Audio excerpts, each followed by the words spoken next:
పతి సాటి లేని ఘనుడైనా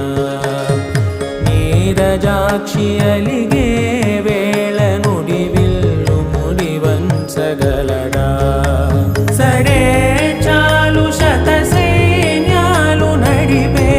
ధీరుడైనా వసుధావాణి మిథిలావేణి మది వెనుక పలుకు పలుకులెరుగగల